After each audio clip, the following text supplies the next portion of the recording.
bahwa sebetulnya opportunity itu datang memang salah satunya kita yang buka itu. Bawah sadar kita harus buka gitu loh. Jadi nggak ada benteng kayak seolah-olah rezeki mau datang kita bilang gue nggak pantas deh, saya nggak pantas. Jadi rezekinya pindah ke orang lain aja deh. Nah batasan-batasan bawah sadar itu yang dipelajari. Apa sih yang bedain orang yang hoki itu loh? Jadi kita sebut hoki itu dari dalam. Nah ada yang bilang itu duit itu jahat. Ya bener, makanya nggak mau datang. Jahat gitu loh. Begitu dia dapat dia buang kan, jahat gitu loh. Jadi susah dicari, benar tercipta. Dia mau nyari duit susah banget, betul. Jadi sebenarnya kata-kata kita itu yang sudah membentuk filtering bahwa ya itu tadi, rezeki jangan datang deh. Oke, jadi harusnya kita Gitu. mikir duit itu kayak gimana?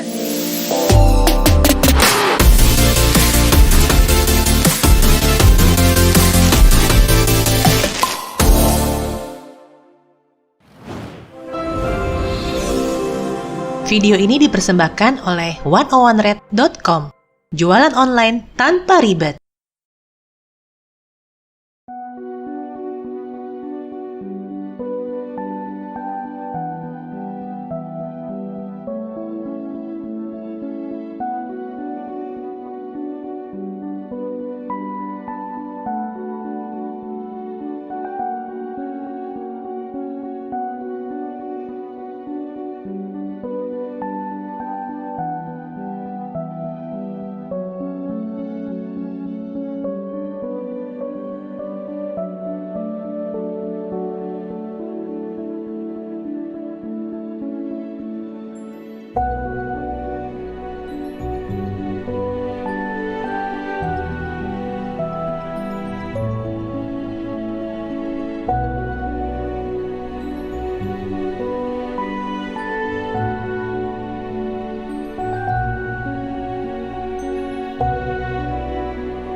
Iya mirip-mirip, otak ngehek badan. Ngehek otak, ngehek pikiran, ngehek badan. Badan juga, karena kita percaya pikiran sama badan itu satu. Karena kalau misalnya let's say pikiran kita nggak benar, pengaruh ke badan.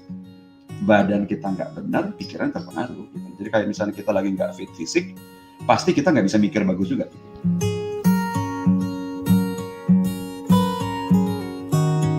Yang penting adalah gini, biasanya sih ada orang yang nggak sadar gitu loh. Kayak dia bilang, kok kayaknya hal-hal kayak gini terjadi terus sama gue ya gitu. Kayak gimana, kayak hal-hal sial gitu ya? Sial. Jadi kalau misalnya contoh misalnya gini, relationship aja. Kenapa dia ketemu tipikal orang yang sama melulu gitu. dia masuk ke dalam perusahaan, ketemu bos yang mirip melulu. Bos yang galak melulu. Dia masuk ke perusahaan ini dipecat, masuk ke perusahaan itu dipecat lagi. Okay. Terus ketemu hampir dia closing, nggak closing lagi. Hampir closing jualan, nggak closing lagi. Nah, dia lalu bilang, kayaknya gue orang sial nih. Padahal sebetulnya kalau dia cek dari sisi dirinya dia, dari sisi alam bawah sadarnya, banyak penolakan-penolakan yang terjadi dari diri dia terhadap, yaitu rezeki itu. Banyak sekali gitu loh. Karena itu orang-orang yang berprofesi di kalau mungkin yang sekarang ini join sama kita mungkin pernah dengar nama kayak Joe Vitale, Harv Eker. Orang-orang yang memang berprofesi di bidang millionaire mindset gitu loh. Mereka bahas hal yang sama, bahwa sebetulnya opportunity itu datang memang salah satunya kita yang buka itu. Bawah sadar kita harus buka gitu loh. Jadi nggak ada benteng kayak seolah-olah rezeki mau datang kita bilang gue nggak pantas deh, saya nggak pantas. Jadi rezekinya pindah ke orang lain aja deh. Nah batasan-batasan bawah sadar itu yang dipelajari. Apa sih yang bedain orang yang hoki itu loh? Jadi kita sebut hoki itu dari dalam. Nah, misalnya ada orang contohnya bilang gini, duit. Kalau saya minta definisi duit, ada yang bilang begini. Ini lucu kalau saya tanya di kelas NLP nih. Duit itu apa gitu loh? Duit itu apa gitu loh? Karena contoh duitnya apa? Kira-kira orang bilang apa? Duit kira-kira. Duit itu apa kira-kira? Definisi duit coba. Definisi duit. Apa? Duit itu apa coba? Ada yang bilang itu alat tukar doang. Alat tukar. Ada yang bilang itu bikin orang jadi jahat. Jahat. Oh. Ada yang bilang duit itu susah dicari. Susah gitu ya. Nah, begitu dia bilang duit itu alat tukar, persis. Begitu dapat duit, dia tukerin barang. Makanya nggak punya duit kan gitu. Oh. Gitu. Bener banget ya. Nah, ada yang bilang itu duit itu jahat. Ya bener, makanya nggak mau datang. Jahat gitu loh. Begitu dia dapat dia buang kan, jahat gitu loh. Jadi susah dicari, benar tercipta. Dia mau nyari duit susah banget, betul. Jadi sebenarnya kata-kata kita itu yang sudah membentuk filtering bahwa ya itu tadi rezeki jangan datang deh. Oke, jadi harusnya kita Gitu. mikir duit itu kayak gimana? Ada yang bilang investasi, Oke. alat bahagia, Oke. untuk membahagiakan diri sama keluarga, banyak dong. Ya kan, alat termasuk untuk bahkan termasuk untuk masa depan, kekayaan, boleh. Boleh, daripada kita bilang itu bawa sial, bawa masalah. Iya, jadi nggak boleh bilang more money, more problem, beneran masalahnya datang beneran. Itu karena kita melihat ada orang yang punya duit bermasalah. Oke. Kita menyimpulkan pinjam hidupnya dia untuk filtering hidupnya kita gitu loh. Oke, Sayang oke. banget.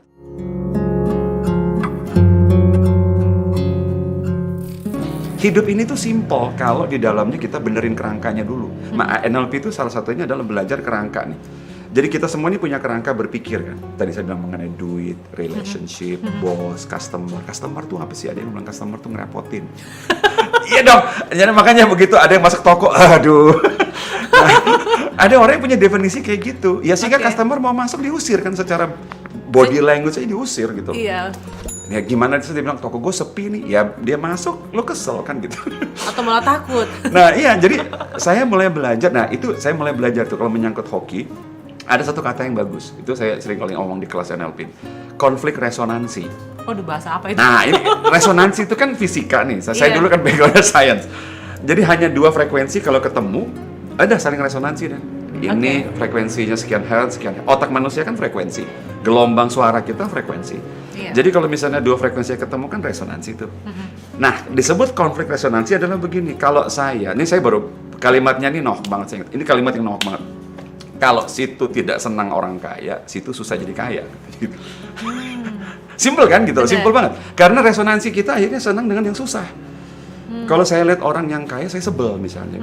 Oh, datang punya mobil bagus. Orang ini pasti jahat nih. Pasti korupsi Pasti nih. korupsi. Jadi kalau saya dulu begitu kan, dulu pikir, aduh kan saya dulu kan ingat pengalaman kerja di mana tunggu di halte bus gitu kan, ada mobil kayak orang lewat, kesel kita lihat gitu loh. Pasti sombong deh orang. Padahal dia cuma lewat doang. Kenapa gue kesel? Itu juga mobil keringatnya dia sendiri kan. Nah saya baru mulai nangkep, oh ternyata rahasianya sebenarnya adalah resonansi kita terhadap apa yang kita cari kan gitu. Karena kita nggak mungkin pengen job yang bagus kalau kita tidak yakin bahwa saya berhak atas job yang bagus kan gitu. Oke. It's impossible. Saya mau berbisnis di bidang kopi misalnya, tidak mungkin saya sebel dengan orang-orang yang sudah punya coffee shop jalan. Nggak mungkin. Itu disebut konflik tadi. Gitu. Nah, orang-orang di luar sana banyak yang nggak tahu gitu loh. Dia mau kaya, dia lihat orang kaya, dia sebel. Mirip kayak law of attraction juga dong ya? Betul. Kita hanya Oke. menarik yang kita anggap sesuai. Yaitu mungkin Iya. susah, nggak punya duit, sial melulu. Kita akhirnya menarik hal-hal kayak gitu. Tanpa kita sadari gitu loh.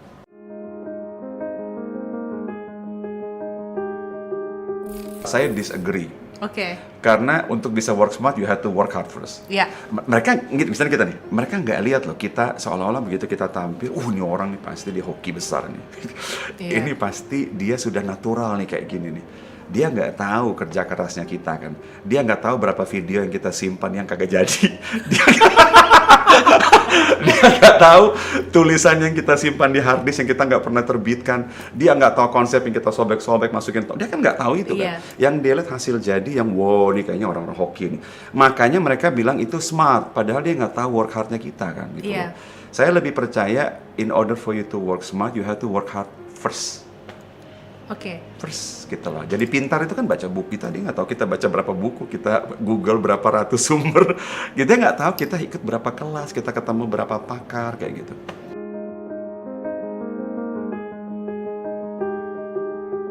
Fahim. Kita harus mulai menghargai duit sebagai teman.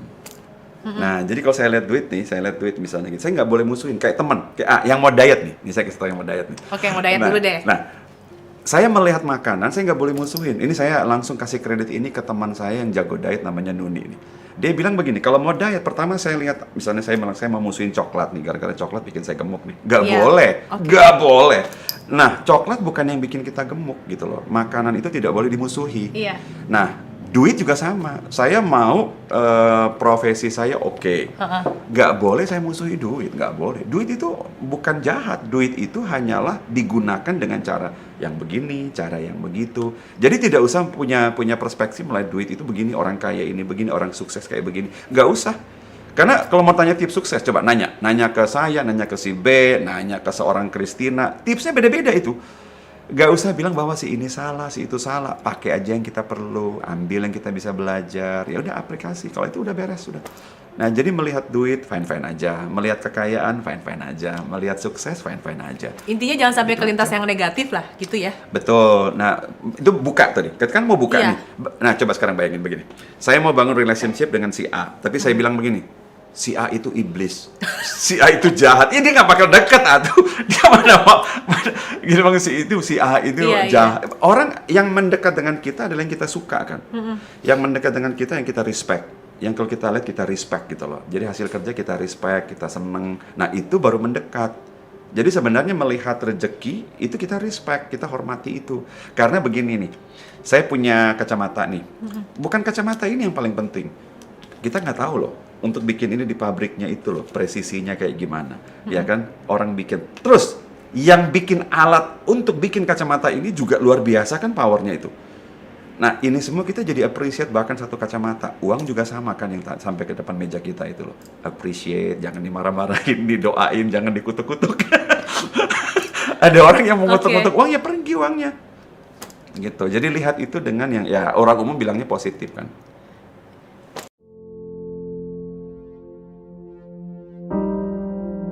Barusan minggu lalu kita punya satu program yang namanya timeline. Kalau saya datang terus menemui hal yang sama terus, itu sebetulnya masa lalu saya membawa ke masa depan filter yang sama persis.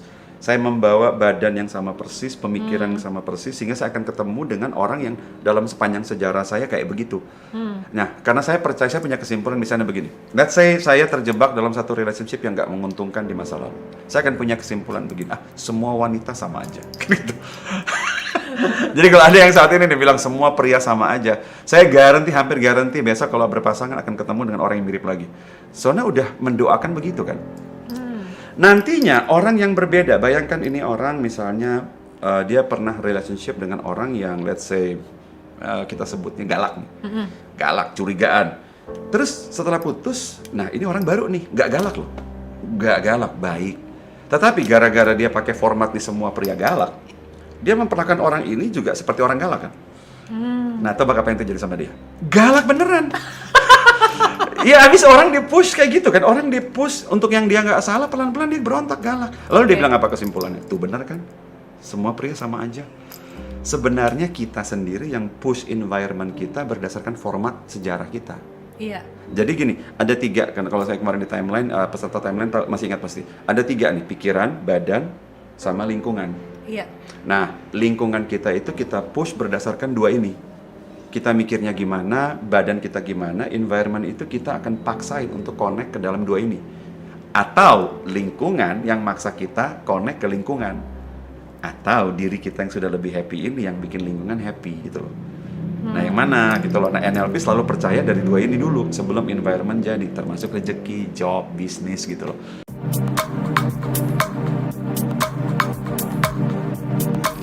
Dulu ya kan, bisnis ini tidak tunggu dulu. Kalau ada yang berhasil di situ, bukan bisnis itu yang tidak menguntungkan, kitanya yang tidak membuat itu menguntungkan.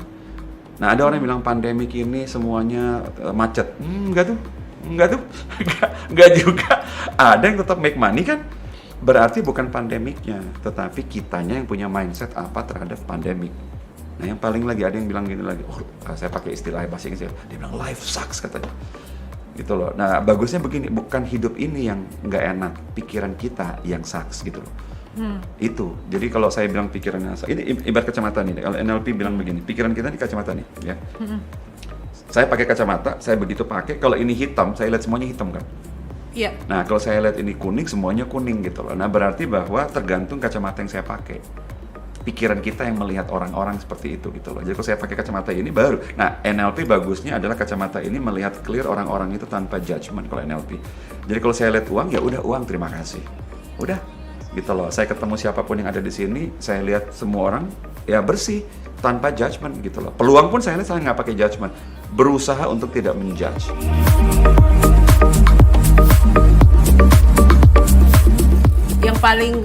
Yang paling nggak boleh itu adalah ketika kita ngelihat tagihan, Oke. terus ngomel-ngomel. Itu juga menjauhkan duit dari hidup katanya. Soalnya ibaratnya Setuju. harusnya setuju. kita tuh masih bisa bersyukur Setuju. karena kita dimampukan untuk bisa membayar tagihan itu gitu loh. Dan saya lebih melihat begini, tagihan itu kan kewajiban. Iya, kita mau ngomel nggak ngomel tetap harus bayar. Jadi ngapain ngomel gitu kan? Dan sayangnya begini, tagihan itu kita sudah nikmati haknya loh. Oke. Nah, jadi kalau misalnya bener banget. itu Kayak bener tagihan banget. listrik, air gitu lah ya. Iya. Setuju banget. Kalau kita ngomel-ngomel sebetulnya adalah kita mengatakan bahwa next time saya juga tidak berhak nerima ini. Ya kan gitu loh. Begitu Iya. kewajibannya. Makanya kalau bill, bayar billnya gitu loh. Kalau memang billnya, karena saya enjoy the benefit kan. Kecuali saya tidak enjoy the benefit, ada yang nagih nih, ngomel. Tapi kalau saya sudah nikmati listriknya, kapan saya ngomel? Itu kan berarti next time. Nah ini next time nih hukum disebutnya ya, saya kalau keluar dari NLP kuantum kan. Kalau kita bilang kuantum berarti semua nih, ini kayak kita berdua ini kan seolah-olah ada jarak nih. Iya. Padahal sebenarnya kan enggak. Ini kan banyak molekul kan, banyak gelombang. Ikut pakai istilah lebih canggih dikit. Jadi keluar jalur. Nah, apa yang kita connect ke kuantum mengatakan bahwa next time si Hing tidak berhak nikmati listrik nih berarti. Dia nggak mau nih berarti. Toh begitu dia sudah nikmatin ada kewajiban, dia ngomel mengenai kewajibannya. Berarti dia ngomel mengenai benefit yang dia terima kan. Next time jangan kasih dia benefitnya, berarti dia memang tidak mau nih benefit. Kan gitu aja, simple kan. Jadi kalau makanya kita sudah ada orang yang bantu kita. Kita bilang terima kasih kan. Kita terima nih, kita terima kasih ya. Berarti kita sebetulnya mengatakan bahwa saya appreciate karena itu saya berhak untuk dapat lebih banyak kan. Iya. Ada orang yang setelah dikasih, dia disregard. Ini mah kecil nggak? Nah, iya tuh, sering banget tuh. Reject. Aku paling sebel tuh kalau ada temenku yang, alah dikasih gini doang. Ya hargailah. Iya. Orang itu seperti nolak next time gitu loh. Itu seolah-olah kita mengatakan bahwa ya tadi saya sebut, ya udah pakai istilah yang lebih alam semesta. Iya, disyukuri lah. Aku juga pernah sih nulis kayak gitu di Facebook. Kayak misalnya, rezeki sekecil apapun disyukuri. Ibaratnya betul, kalau Mbak. kita nggak ucapkan terima kasih ke cuma satu orderan yang masuk, gimana mau dikasih lebih? Satunya dikasih aja kita nggak hargai gitu. Iya nggak Seru, sih?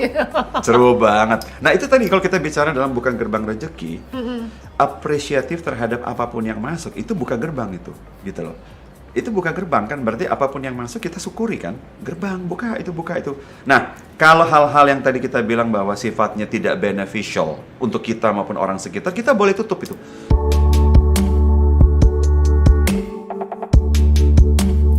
Nah, kalau wadah kita besar untuk siap nampung apapun, rezeki lebih besar lebih gampang masuk.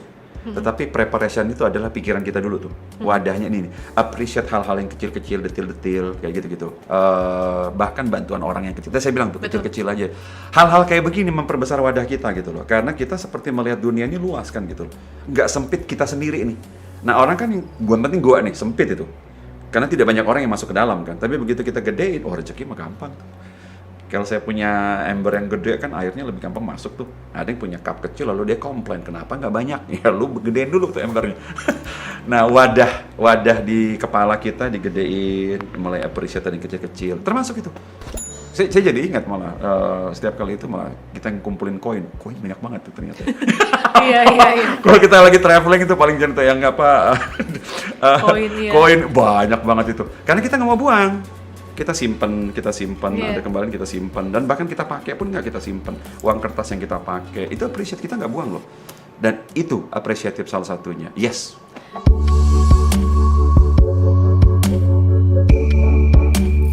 Saya anggap ya, terutama begini, karena dia memberikan hadiah gitu loh. Iya. Hadiah. Beda kalau kita sebutnya memang ada maksud di balik hadiah itu. Oke. Ya kan, itu ya kita bilang, nah itu makanya kita sebut gratifikasi dan sejenisnya. Tetapi kalau hadiah dikasih, ya kenapa kita tolak? Oke. Itu kan hadiah, kan ini apalagi orangnya itu. Nah, saya kemarin baru bikin status, kita nggak tahu loh, mereka itu sampai seberapa capeknya hanya dapat hadiah itu buat kita loh. Mungkin dia ke toko yang terjauh, dia wrapping kan gitu loh. Mungkin itu duit terakhir belanja dia hari ini loh. Dia beliin tuh hadiah, kasih ke kita. Kita lihat harganya 100.000, tapi bagi dia itu harganya 100 juta loh itu. Wow. Iya dong, Iya. gitu loh. Nah kadang-kadang kalau kita tolak, itu kita menolak 100 jutanya dia kan gitu loh. Nah kecuali tadi saya bilang, kecuali memang hadiah ini punya maksud, gitu. Itu doang. Oke. Itu doang. Tapi kalau kita bilang this is a present, ya udah take it. Terima kasih gitu loh. Dan yang paling penting adalah kalau kita sudah kasih, lalu orang bilang begini, makasih ya. Tahu yang paling jelek kita lagi? Begitu dia bilang terima kasih, kan dia memberi kita berkah rezeki dengan ucapan doa kan itu. Iya. Kita bilang apa? Oh nggak seberapa itu. Oh nggak boleh ngomong gitu. Jangan dong, jangan. Welcome, itu aja. My pleasure. Sama-sama gitu aja, udah iya. gitu aja. Tapi kalau kita bilang nggak seberapa, kembali lagi itu menghina dia lagi. Karena dia sudah, iya dong. Itu kita bilang, makasih loh, makasih. Oh nggak seberapa itu, seberapa. Kembaliin tuh, terima kasih kamu, ambil. Jangan dong. Itu kan semua itu berkah rezeki. Dia bilang Iya. terima kasih, kita, oh terima kasih dengan dia menghargai kita kan. Iya. Penghargaan itu kita terima gitu loh. Nah ini semua kembali lagi kan, ini supaya kita mau buka gerbang kan, jadi welcome.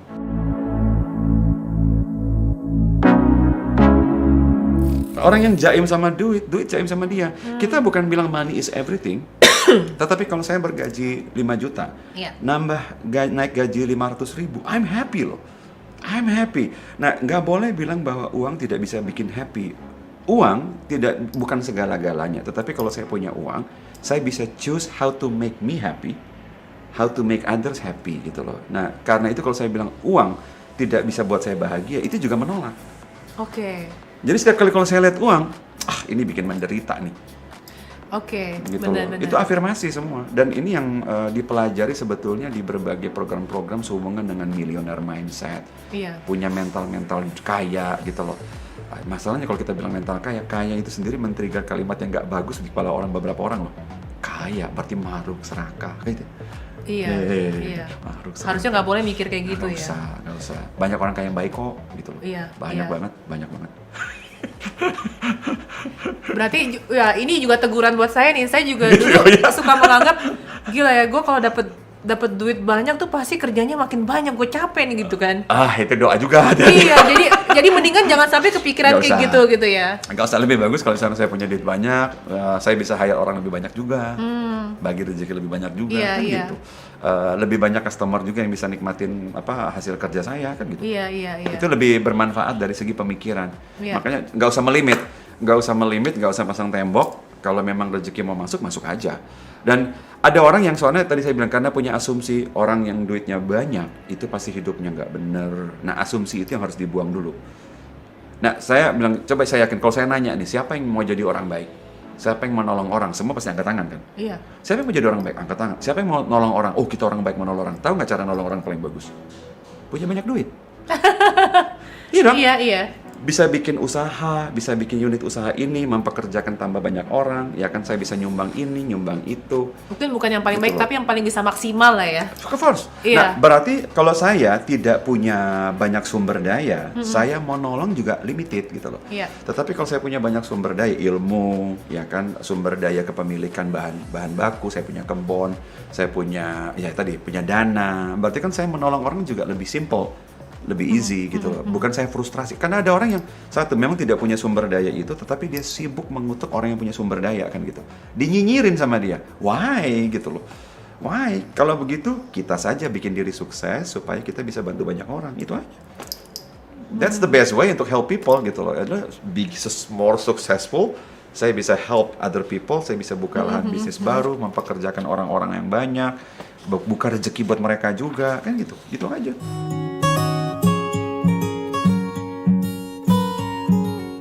Yang paling gampang adalah begini. Yang kita sebut apa sih yang kita sebut kesempatan?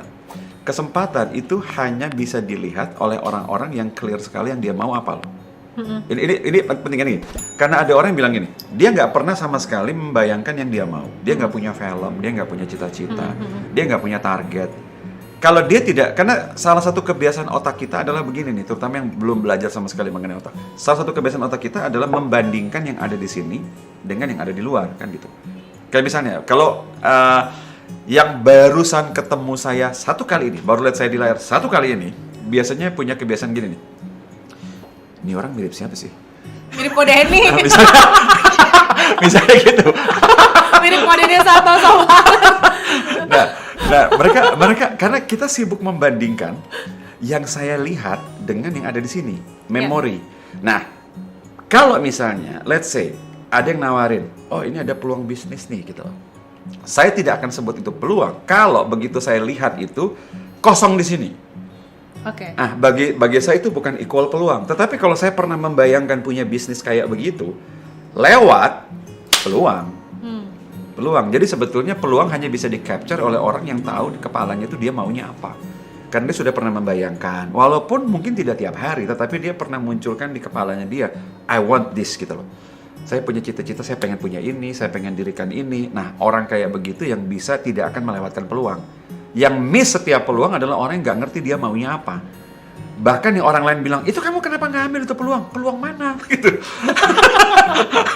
Karena dia otaknya tidak bisa capture gitu loh. Dia tidak sensitif.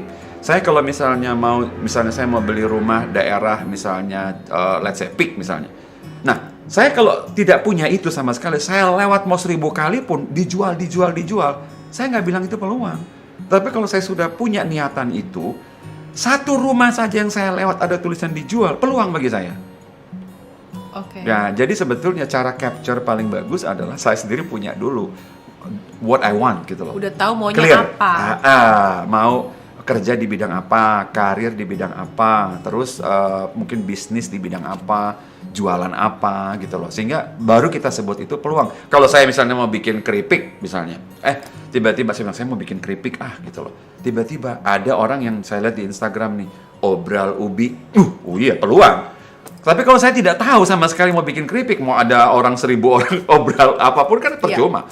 Nah, jadi caranya adalah know exactly what we want.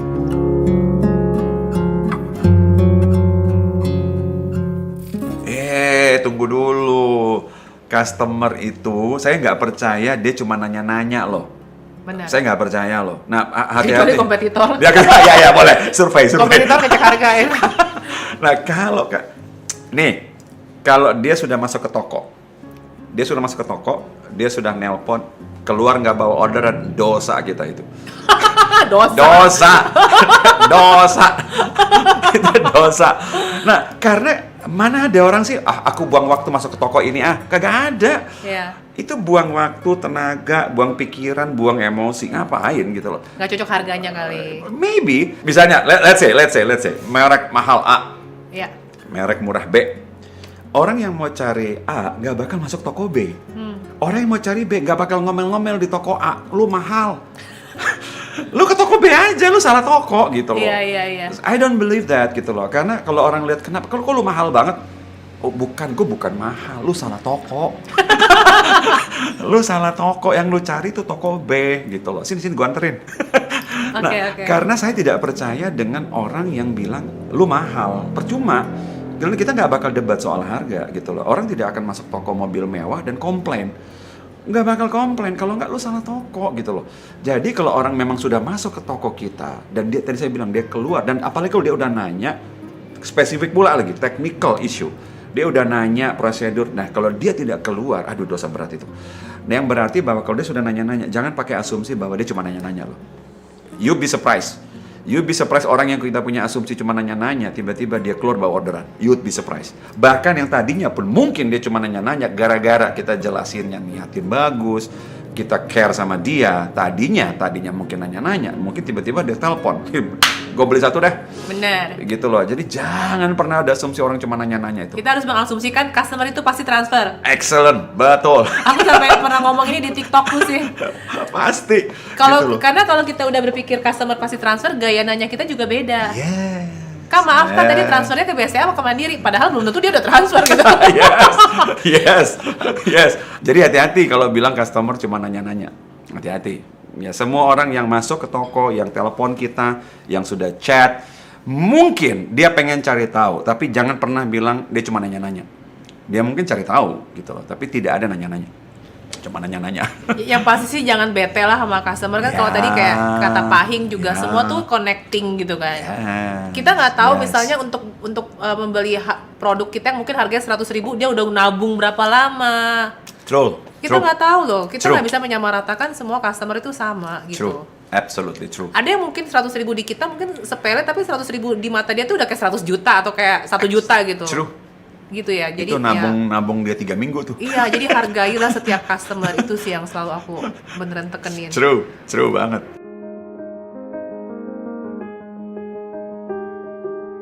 Saya bilang sih nggak ada, lunasin aja. Mungkin afirmasinya itu adalah biar Lebih kepada gini. biar rezekinya dapat dulu. Intinya gini, tadi saya bilang yang paling penting adalah fairness kita terhadap benefit yang kita udah pakai, gitu loh. Jadi Fairness berarti maksudnya kita adil. Adil. Berarti saya melihat bahwa memang ini kewajiban saya. Jangan menganggap ini adalah sebuah musibah. Hutang itu bukan musibah. Toh begitu kita hutang kemarin kan untuk mancing rezeki kan sebetulnya. Jadi kalau kita sudah melihat hutang itu sebagai sesuatu yang nyebelin, wah susah.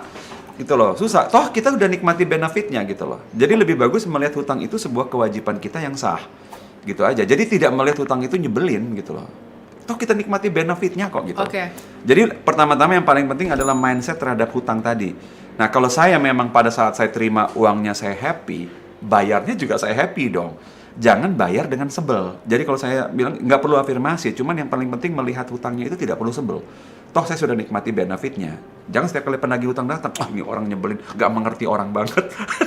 Sebenarnya nggak mengerti itu adalah kita. Ini kan duitnya dia, gitu loh. Due date gitu loh. Dia cuma nagih doang. Ini kita marah-marah kok malah galakan kita, galakan yang hutang, Bo.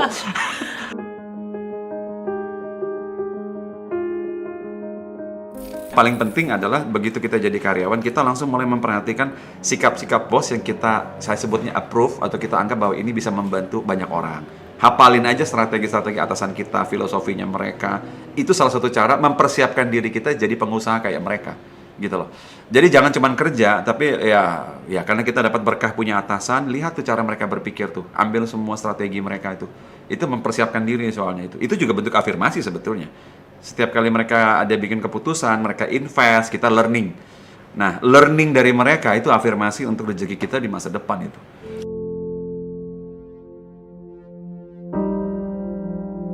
Saya mau kasih definisi fokus dulu. Fokus itu bukan berarti saya cuma boleh punya satu lahan usaha loh. It's not the point. Fokus itu adalah saat saya lagi ngurusin usaha ini, usaha yang satu itu saya nggak mikirin. Itu fokus. Boleh nggak seorang punya 2 usaha? Boleh. Yang tidak boleh adalah saya lagi mikirin ini, saya mikirin itu juga. Itu berarti tidak fokus. Saya punya 2 unit usaha, boleh-boleh aja. Ada orang yang keliru, orang-orang bilang bahwa harus fokus tuh cuma boleh punya 1.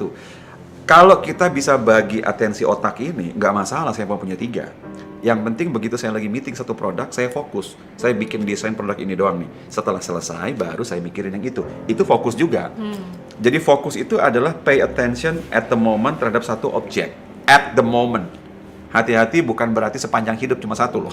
Itu bukan fokus. Itu pengertian fokus itu adalah setiap detik saya mau pikirin apa. Full attention gitu loh. Jadi boleh sebetulnya punya 2 atau 3 unit usaha is fine. Yang penting saat saya lagi bahas dan memikirkan 1, saya nggak bahas yang lain. Itu namanya fokus. Dan itu membantu setiap unit untuk excellent gitu loh. Jadi jangan multitasking berbagai unit.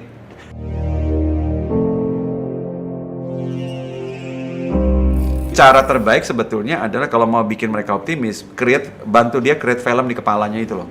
Ingat orang kalau dibilang bahwa dia tidak mau segala sesuatu, dia belum punya film di kepalanya mengenai itu. Nah, customer juga sama loh. Begitu mau beli ini enggak. Apa maksudnya enggak? Enggak itu kadang-kadang dia nggak ngerti, blank, karena memang mereka tidak punya bayangan sama sekali mengenai itu. Nah, semua iklan kita, perhatikan copywriting, iklan, film, poster, picture, itu sebenarnya apa yang kita lakukan? Kita meng-create kan gitu loh. Sebenarnya kita meng-create film di kepala mereka gitu loh. Sehingga mereka akhirnya punya gambaran what to do. Makanya mereka jadi optimis dengan penawaran kita. Gitu. Bikin film sih. Saran saya adalah coba cari cara supaya mereka punya film gitu loh di kepala mereka mengenai tawaran kita itu. Pasti dia blank gitu.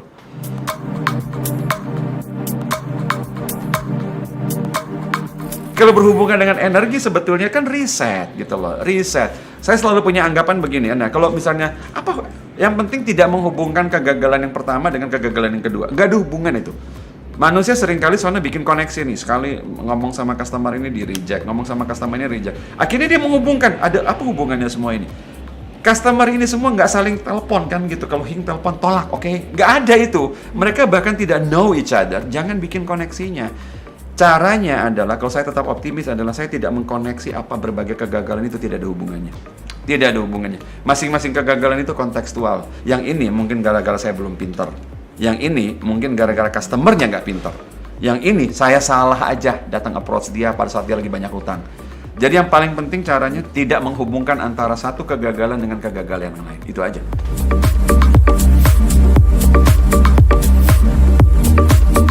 Oh bagus. Tanda bermanfaat. Itu artinya kita bermanfaat.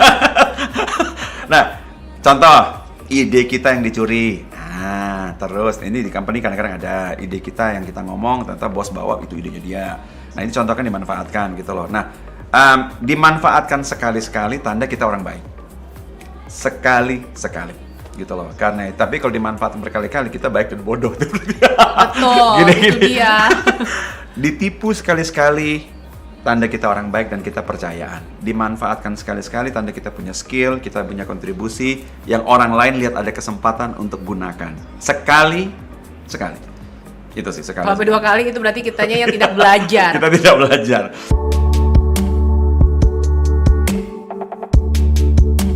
Yang penting kalimat yang saya tidak sarankan diucapkan adalah cari uang itu susah.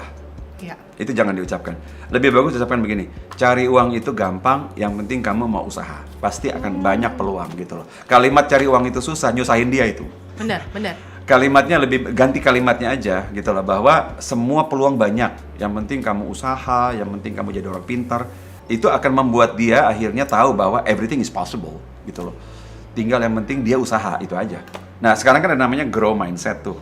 Nah, grow mindset itu kan berarti sebetulnya ada orang yang melihat bahwa segala sesuatunya hoki itu, fixed mindset itu. Dia mencapai begini karena dia begini. Sementara ada yang grow itu adalah saya bisa begini karena semua usaha saya sampai sejauh ini. Yang berarti kalau saya mau lebih, saya tinggal usahanya apa gitu. Nah, ajaran anak-anak begitu aja. Jadi semuanya itu butuh, ya dia harus pay the price misalnya. Ya kan, dia kalau mau sesuatu dia harus work for it. Ya kan gitu. Tapi bisa, bukan bilang bahwa itu susah, jangan. Bilang itu bisa. Cuman banyak cara gitu loh. Kamu bisa begini, bisa begitu. Jadi kalimat yang harus dihindarkan, cari uang itu susah. Jadi cari uang itu gampang kalau lu Usaha. Oke. Jadi orang pintar, Iya. usaha gitu loh.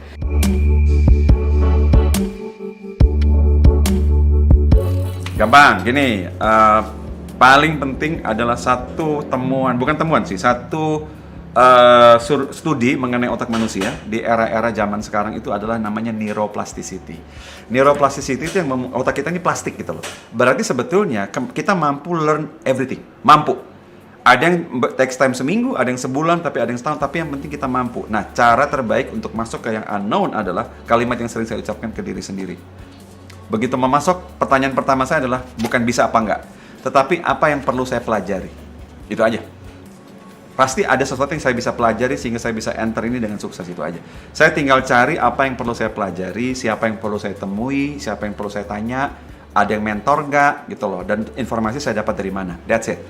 Karena yang kita tidak takut, yang kita takuti adalah the unknown. Kalau begitu cara mengatasi ketakutan, know about it. Ya, dengan makin banyak menggali informasi, ngerasa ketakutan itu dan keraguan, lama-lama bisa terlalu. Jadi tanyakan ke diri sendiri apa yang perlu saya pelajari. Saya bisa dapat mentor di mana gitu loh. Karena setiap problem manusia itu you know guess what? All problems yang kita hadapi second hand, problem second. Sudah ada orang yang hadapin soalnya. Tinggal nanya, cari tahu, belajar, macam-macam itu deh.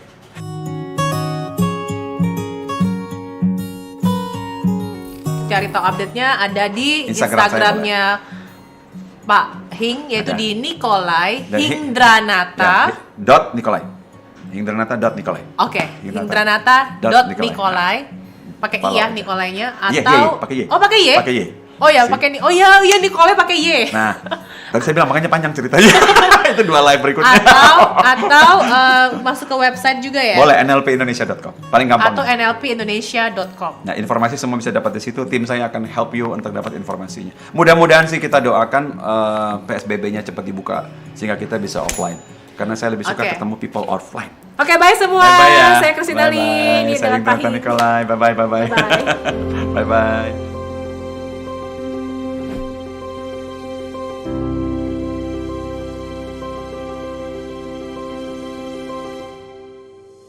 Tidaklah masalah berapa kali kita gagal. Tidak penting berapa kali kita hampir berhasil. Kecewa karena gagal itu masih jauh lebih baik daripada menyesal tanpa melakukan sesuatu. Yang perlu kita lakukan hanyalah belajar dari kegagalan itu dan dari orang-orang di sekitar Anda, dan yakin kalau kita pun bisa bangkit. Janganlah takut dengan kegagalan, karena jalan menuju kesuksesan adalah dengan selalu mencoba setidaknya 1 kali lagi. Dan ketika kita mencapainya, semua yang tidak tahu kisahmu hanya bisa berkata betapa beruntungnya Anda.